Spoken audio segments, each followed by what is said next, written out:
हमारे राघव जो के राघव जो हमारे हैं। आज के समय में महाराज सबसे बड़ी समस्या है क्या? माताएं ही। ये सबसे बड़ी समस्या तो पहली बात कलिकाल का राक्षस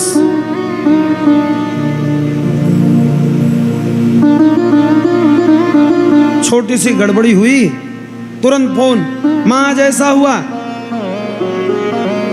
इन्होंने ऐसा किया, इसने ऐसा किया, वो ऐसा करते हैं। अब मां तो अपने प्रेम भाव के कारण बिटिया से कुछ भी कह जाती है। सो मां अब कुछ कही तो बिटिया के मन में चढ़ गया बात। यहाँ आप विचारिए ना, पूर्व समय विचारिए जरा, अपना समय सोचिए, क्या दशा होती थी बहुओं की। महाराज सुबेरे से शाम तक लगी रहती थी, ना कोई फोन, ना कोई चिट्ठी, ना पत्रिका। चिट्ठी भी आती थी जाती थी तो कितनी प्रसन्नता होती थी बहुओं को।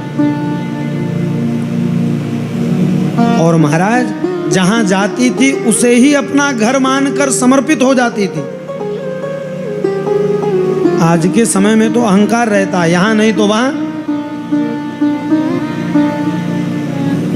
और लौटकर बहुत समाज में दशा बहुत विपरीत है। इसलिए बंधुओं माताओं, हम आप भगवान की शरण में हैं।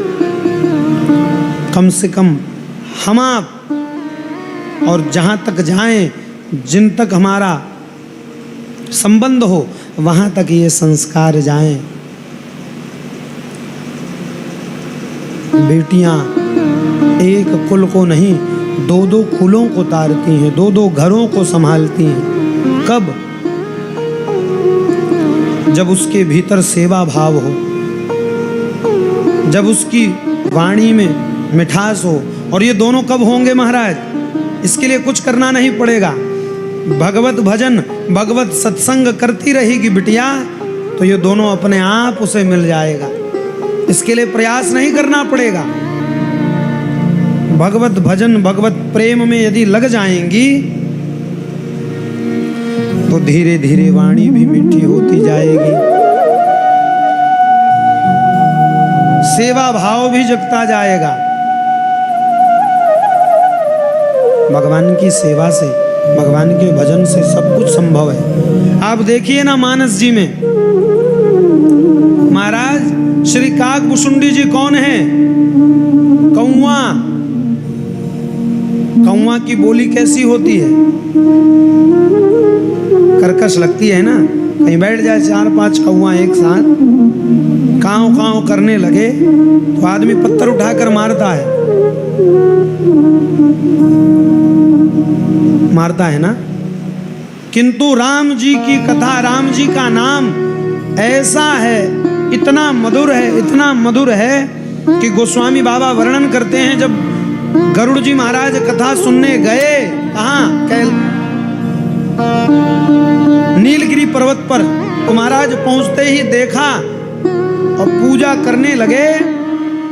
तो जब काकभुशुंडी जी ने वाणी अपनी खोली, कौवा है महाराज, किंतु वाणी खोलते ही इतनी मीठी वाणी कि गरुड़ जी अपनी वाणी पर सकुचा गए कि मैं पक्षियों का राजा होकर इतना मीठा नहीं बोल पा रहा हूं, और ये नीच कौवा होकर इसकी वाणी इतनी मीठी है। पूजा कीन समेत अनुरागा, और मधुर बचन बोलेऊं तब कागा। गोस्वामी बाबा लिखते हैं, मधुर बचन बोलेऊं तब कागा। कौवा मीठा बोल रहा है, कहां से? राम जी की कथा से, राम जी के नाम से। बंधुओं, इसलिए मीठे बनिए, इस वाणी को मीठा रखिए। तो हमारे राघव जो के राघव खजूर